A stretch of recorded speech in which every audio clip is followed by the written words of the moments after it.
واضح انداز میں پوری کائنات کو بتا دیا کہ وَلَوْ أَنَّهُمْ إِذْ ظَلَمُوا أَنفُسَهُمْ جَاءُوكَ، اے میرے محبوب اگر اپنی جانوں پر یہ ظلم کر چکے ہیں، جاؤکا یہ تیری بارگاہ میں آ جائیں۔ یہ بڑا عجیب حکم ہے۔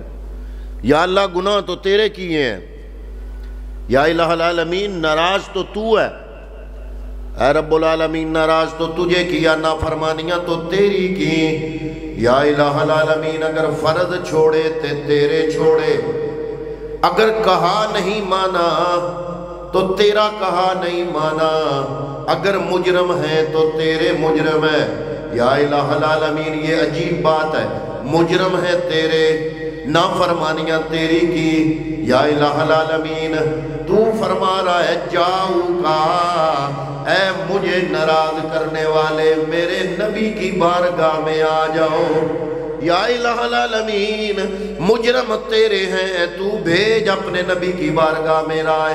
اللہ رب العالمین ارشاد فرماتا ہے میں رب العالمین ہوں، میں احکم الحاکمین ہوں، میں علی کل شیء قدیر ہوں، لیکن میں رب العالمین کائنات کے ذرے ذرے میں موجود ہونے کے باوجود میں کسی ایک در پہ نہیں ہوں، کائنات کے ذرے ذرے میں موجود ہوں، لیکن میں بے ٹھکانہ ہوں، بے ٹھکانہ۔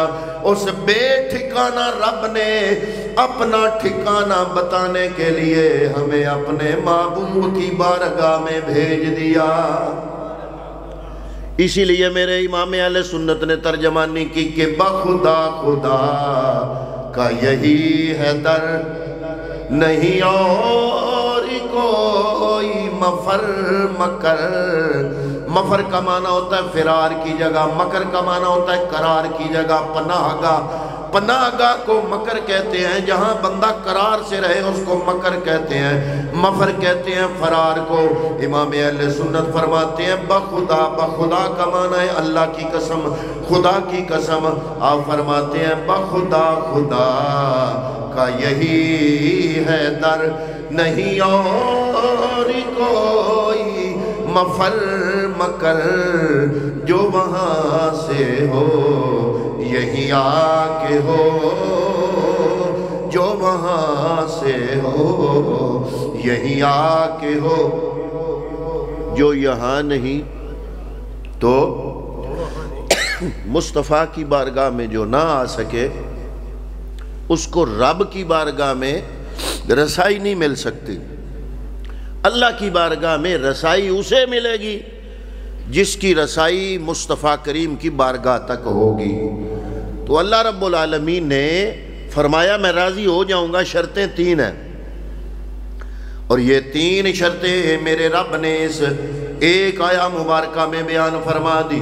فرمایا میں راضی ہو جاؤں گا، میں کرم نوازی کر دوں گا، میں گناہ معاف کر دوں گا، میں تمہارے بعد کو قرب میں بدل دوں گا، میں تمہاری قطع تعلقی کو اپنی نسبت کے ساتھ بدل دوں گا، لیکن شرط یہ ہے کہ 3 کام کر لو۔ پہلا کام یہ ہے جاؤ کا، اگر اپنی جانوں پہ ظلم کر چکے ہو، رب کو راضی کرنا چاہتے ہو تو میرے محبوب کریم صلی اللہ علیہ وسلم کی بارگاہ میں حاضر ہو جاؤ۔ یا اللہ دوسرا کام کیا ہے؟ فرمایا آؤ میرے نبی کی بارگاہ میں فاستغفر اللہ، نبی کی بارگاہ میں آ کر اللہ کی بارگاہ میں بخشش مانگو، دعا رب سے مانگو، قرب مصطفیٰ کا بنا لو۔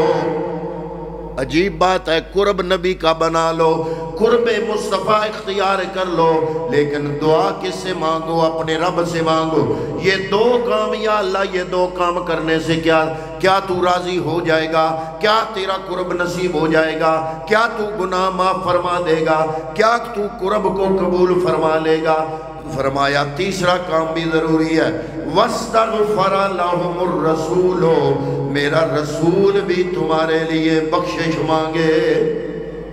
اب 3 کام ہے۔ پہلا کام ہے جاؤ کا، نبی کی در پہ آ جاؤ۔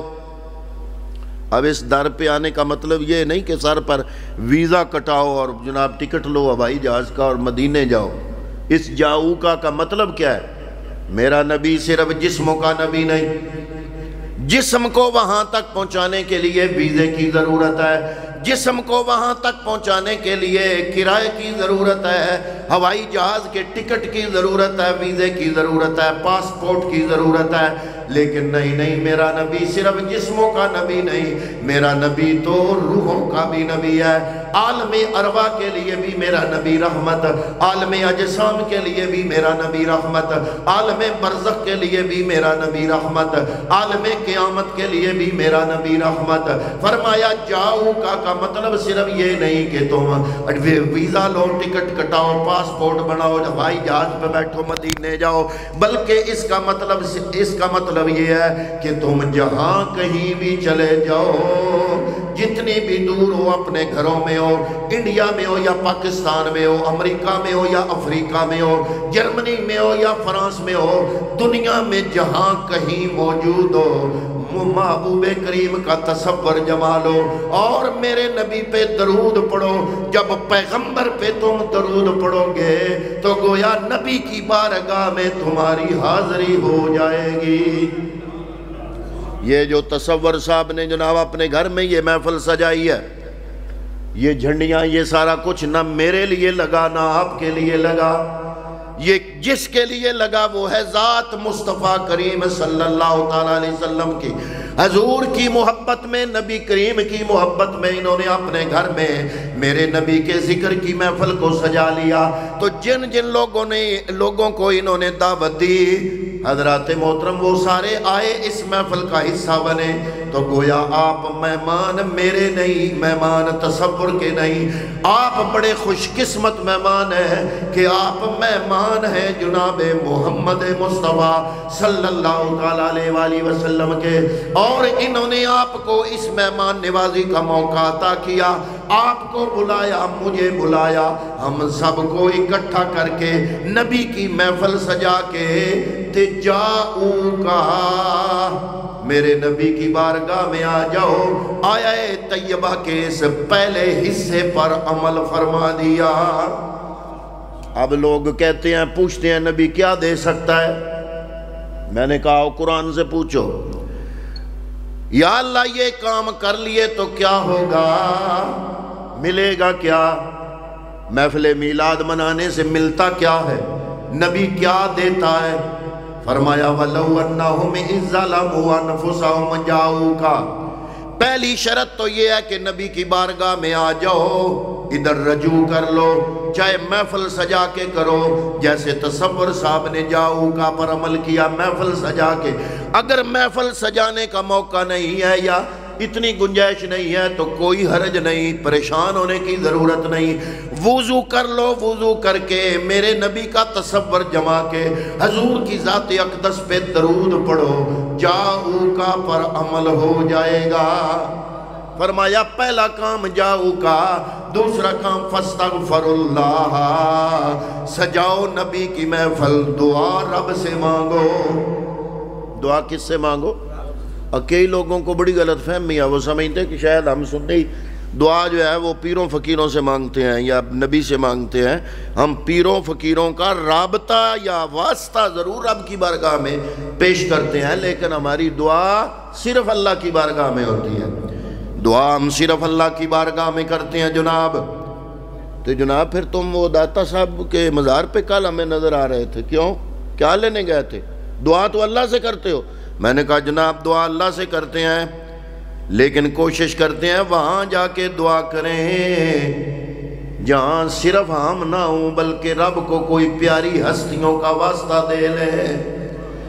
اللہ کے جہاں نیک بندے ہوتے ہیں وہاں رب کی برکتوں اور رحمتوں کا نزول ہوتا ہے۔ اللہ کا قرآن گواہ ہے، فرمایا سبحان الذی اسریٰ بعبدہ لیلا من المسجد الحرام الی المسجد الاقصی اقصی الذی بارکنا حولہ۔ فرمایا مسجد اقصی وہ ہے جس کے ارد گرد برکتیں ہیں۔ اللہ کا قرآن کہہ رہا ہے یا اللہ ہم نے تو سنا ہے مسجد کے اندر برکتیں ہوتی ہیں، یا اللہ تیرا قرآن بتا رہا ہے کہ مسجد کے ارد گرد برکتیں ہیں۔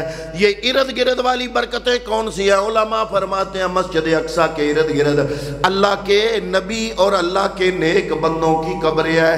جہاں اللہ کے نیک بندوں کی قبریں ہوں وہاں ان قبروں کی نسبت کی وجہ سے اللہ اللہ رب العالمین کی بارگاہ سے برکت اور رحمت کی برسات ہوتی ہے۔ یہ اللہ کے قرآن سے ثابت ہے۔ تو ہم نے کہا جناب ہم داتا صاحب جاتے ضرور ہیں، سلطان بہو جاتے ضرور ہیں، اللہ کے نیک بندوں کے مزارات پہ جاتے ضرور ہیں، مانگتے ان سے نہیں، مانگتے اللہ سے ہے۔ تو جناب جب اللہ سے مانگتے ہیں تو وہاں کیوں جاتے ہو؟ تو ہم کہتے ہیں جناب اس لیے وہاں جاتے ہیں کہ ہنالک دعا زکریا المحراب، قرآن میں حضرت زکریا نے جب اللہ سے دعا مانگنا چاہی، بوڑھے ہو گئے تھے نا، دعا مانگ رہے تھے یا اللہ اولاد دے، بوڑھے ہو گئے، 80 سے اوپر عمر ہو گئے، تو اللہ سے دعا کر رہے ہیں یا اللہ اولاد کوئی نہیں، اولاد عطا فرما۔ تو وہاں جہاں کھڑے تھے وہاں نہیں، بلکہ کہاں؟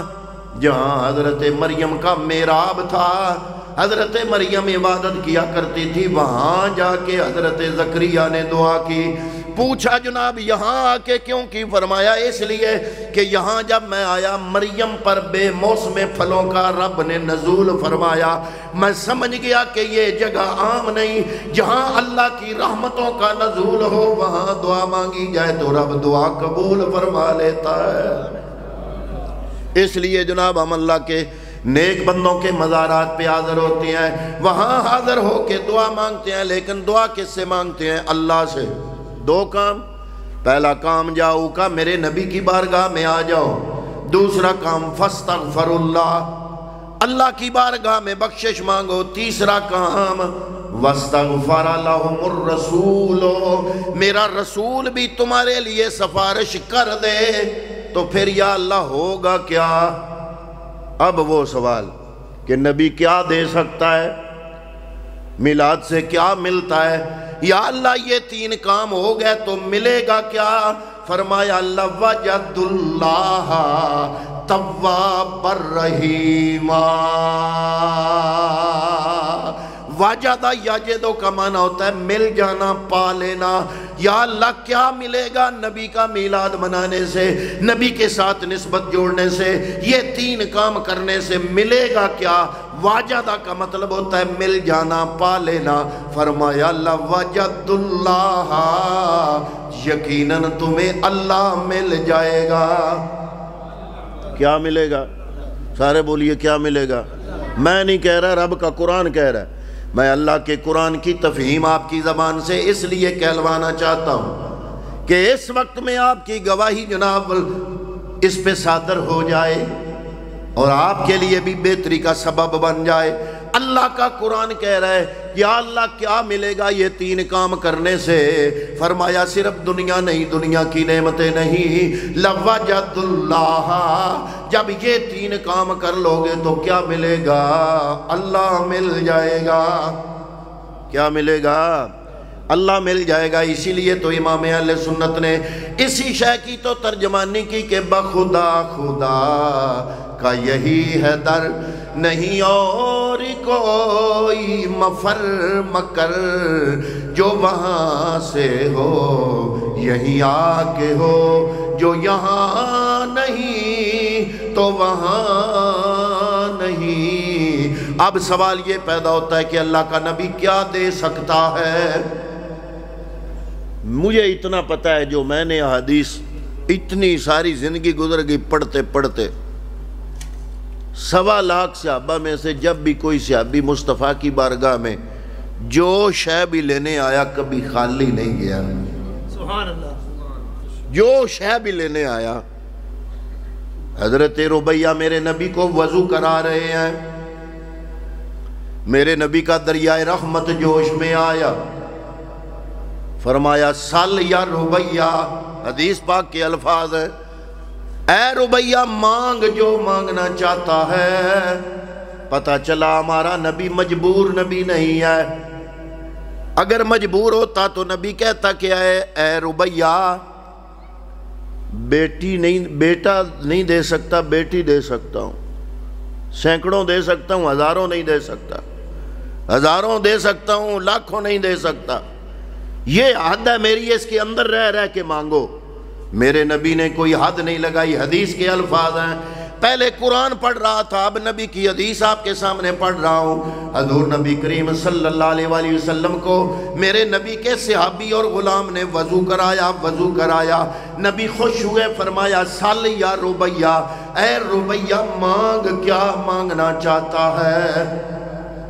اب میں قربان جاؤں حضرت ربیہ کے تربیت پر، آپ کے مانگنے پر، آپ کے مزاج پر مجھے یقین ہے میں ہوتا یا آپ میں سے کوئی ہوتا، نبی پوچھتا مانگ، کیا مانگنا چاہتا ہے، تو ہم کوئی دنیا کی شے مانگتے، ہم میں سے کوئی ہوتا تو کہتا اے اللہ کے نبی 10 ایکڑ اور مل جائیں، 1 مربع پہلے ہے 1 مربع اور مل جائے، اے اللہ کے نبی 50 لاکھ پہلے بینک بیلنس ہے 50 لاکھ اور مل جائے، اے اللہ کے نبی میرا بیٹا جو ہے وہ گرین کارڈ چاہتا ہے، امریکہ کا ویزا لگ جائے، میں یہ چاہتا ہوں۔ حضرات محترم ہم نے یہ چیزیں مانگنی تھی، یا میں کہتا جناب میرے پاس موٹر سائیکل ہے مجھے گاڑی چاہیے، یا گاڑی ہے چھوٹی گاڑی ہے بڑی گاڑی چاہیے۔ حضرات محترم اس کی وجہ یہ ہے کہ ہماری پہنچ صرف دنیا کی نعمتوں تک ہے۔ یہ صحابہ کرام جن کی تربیت آپ نے نہیں، میں نے نہیں، کسی دنیا کے بندے نے نہیں، جناب محمد مصطفیٰ نے خود کرائی تھی، جن کی تربیت کی تھی ان کے نزدیک دنیا کوئی شے نہیں تھی۔ میں قربان جاؤں جب میرے نبی نے کھلی چھٹی دی کہ جو مانگ لے، جو مرضی آئے مانگ لے، جو مانگنا چاہتا ہے مانگ لے، حضرت ربیہ نے مانگا تو کیا مانگا؟ تجھ سے تجھی کو مانگ کر، یا رسول اللہ صلی اللہ علیہ وسلم میں مانگنا چاہتا ہوں، فرمایا مانگ، عرض کرتا ہے یا رسول اللہ انی اسألک مرافقتک فی الجنہ، یا رسول اللہ میں قیامت کے دن جنت میں جناب کی سنگت چاہتا ہوں، تجھ سے تجھی کو مانگ کر اچھا رہا منگتا تیرا، تجھ سے تجھی کو مانگ کر۔ آج پھر لوگ پوچھتے ہیں کہ آقا کیا دیتے ہیں؟ پوچھتے کیا ہو کہ آقا ہمیں، آج دنیا والے پوچھتے ہیں کہ آقا کیا دیتے ہیں؟ میں نے کہا میں اس کا بندہ ہوں جو بندے کو خدا دیتے ہیں۔ پوچھتے کیا ہو کہ آقا ہمیں کیا دیتے ہیں؟ کیا یہ کم ہے کہ بندے کو خدا دیتے ہیں؟ آپ عرض کرتے ہیں یا رسول اللہ صلی اللہ علیہ وسلم انی اسألک مرافقتک فی الجنہ۔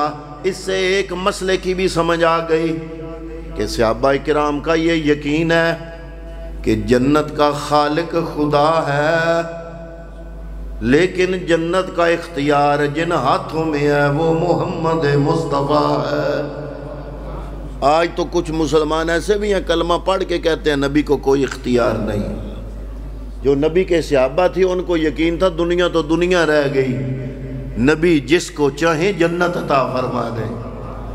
حضور بلکہ میں تو کہتا ہوں نبی کا صرف دیدار، وہ جو صحابہ تھے ایمان کی نظر سے مصطفیٰ کا صرف دیدار کیا نا، اگر نبی کا دیدار ہی جنت عطا کر دیتا ہے تو خود نبی کیا دیتا ہے؟ اگر ایمان کی نظر سے نبی کا نرا دیدار، حضور کی حدیث پاک لا یمسہ النار، جس نے من رآنی فقد من رآنی، وہ بندہ جس نے مجھے دیکھا اور جس نے اس کو دیکھا جس نے مجھے دیکھا۔ فرمایا لا یمسہ النار، اس کو جہنم کی آگ چھو بھی نہیں سکتی۔ تو میں یہ کہتا ہوں کہ جس نبی کا صرف دیدار بندے کو جنت دے دے، وہ حضور نبی کریم بیٹھے ہوئے ہیں، صحابہ کرام، مولا کائنات مولا علی بھی تھے، مولا علی کی روایت ہے، آپ فرماتے ہیں اوپر سے ایک بدو آ گیا، جانگلی بندہ، پنڈو، ان کو وہ مکے شہر والے بدو کہتے تھے، مدینے والے. تو وہ آ گیا تو وہ کہتا ہے اے محمد، بڑے اس نے روکھے پن سے میرے نبی کا نام لیا، اے محمد صلی اللہ علیہ وسلم، میں اتنے درہم چاہتا ہوں، مجھے دو. حضور نے فرمایا بیٹھ جاؤ، درہم بھی مل جائیں گے. فرمایا اور کیا چاہیے؟ اور بڑی بدتمیزی اور بے ادبی سے اگلا جملہ بولتا ہے، کہتا ہے مجھے سواری بھی دو. اب مولا علی فرماتے ہیں کہ ہم بیٹھے دیکھ رہے ہیں وہ بندہ بڑا عجیب ہے، آیا لینے ہے کر بدتمیزی رہا ہے، اور حضور کے اخلاق ہیں. حضور پھر بھی محسوس نہیں فرما رہا ہے. حضور نے مسکرا کے اس کی طرف دیکھا. حضور نے فرمایا درہم بھی مل جائیں گے، سواری بھی مل جائے گی، لیکن میں حیران ہوں، تم تو حضرت موسیٰ علیہ السلام کے زمانے کی بڑھیا سے بھی گئے گزرے ہو. اب جب نبی نے یہ جملہ بولا، مولا علی فرماتے ہیں ہم بڑے حیران ہوئے کہ یہ کیا واقعہ ہے. جب میرے نبی نے یہ جملہ بولا کہ اے سوال کرنے والے اے بدو بیٹھ جاؤ، تمہیں درہم بھی مل جائیں گے، تمہیں سواری بھی مل جائے گی، لیکن تمہارے سوال کرنے کے لہجے سے، انداز سے، تمہارے سوال سے یہ پتہ لگ رہا ہے تم تو حضرت موسیٰ کلیم اللہ کے زمانے کی اس بڑھیا سے بھی زیادہ گئے گزرے ہو. جب نبی نے یہ جملہ بولا تو ہم بڑے حیران ہوئے. ہم نے جناب تجسس سے پوچھا یا رسول اللہ صلی اللہ علیہ وسلم وہ بوڑھی والا واقعہ کون سا واقعہ ہے؟ تو حضور نبی کریم نے واقعہ سنایا. حضور نے فرمایا جب حضرت کلیم اللہ مصر کو چھوڑ کر بنی اسرائیل کو ساتھ لے کے دریا پار جب کیا تھا نا، اپنے جو جس سمندر سے گزرے تھے وہ سمندر اب بھی سب کے سامنے ہے.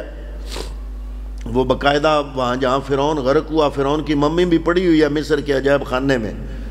جو قرآن نے بیان کیا وہ واضح نظر آ رہا ہے سب کے سامنے.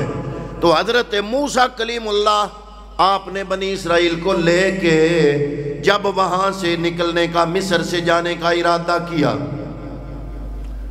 تو حضرت یوسف کے زمانے میں، ان کا زمانہ موسیٰ علیہ السلام سے پہلے گزرا ہے. یہ موسیٰ علیہ السلام حضرت یعقوب کی لڑی میں سے ہیں. حضرت یعقوب جو ہے نا، ان کا لقب ہے اسرائیل، اور حضرت یعقوب کی ساری اولاد کو بنی اسرائیل کہا جاتا ہے. اور حضرت یعقوب کے جو 12 بیٹے تھے نا، ایک تھا حضرت یوسف. 12 بیٹوں میں یعقوب کی اولاد میں صرف یوسف نبی بنا، لیکن یوسف کے بعد، حضرت یوسف علیہ السلام کے بعد پھر جو باقی 11 بھائی تھے نا ان کی اولاد میں سے مختلف انبیاء آئے.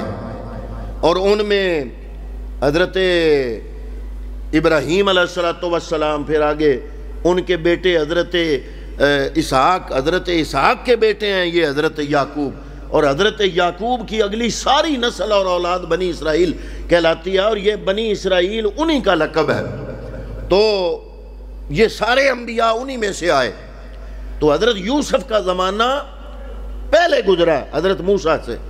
تو حضرت موسیٰ جب مصر سے نکلنے لگے بنی اسرائیل کو لے کے، جب فرعون کو اللہ تعالیٰ نے تباہ و برباد کیا، سمندر میں غرق کر دیا، قرآن پاک میں وہ سارا واقعہ رب نے تفصیل کے ساتھ بیان کیا.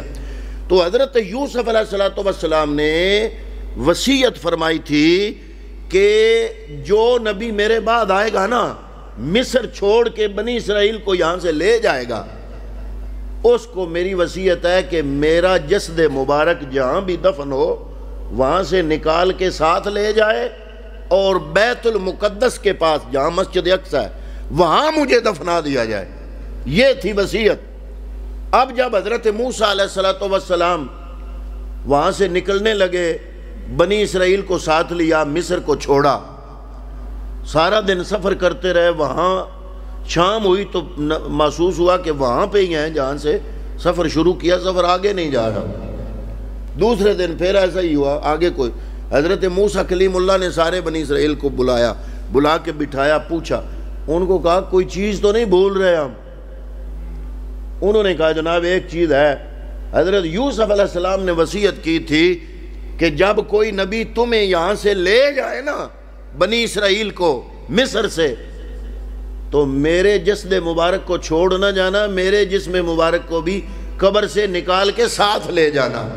وہ ہمیں یاد نہیں رہا آپ کو بتانا، وہ چھوڑے جا رہے ہیں۔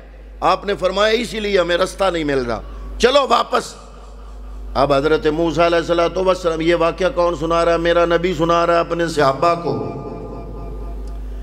اب حضرت موسیٰ علیہ السلام واپس آئے، پوچھا لوگوں سے کہ حضرت یوسف علیہ السلام کی قبر مبارک کہاں ہے؟ کسی کو پتہ کوئی نہیں۔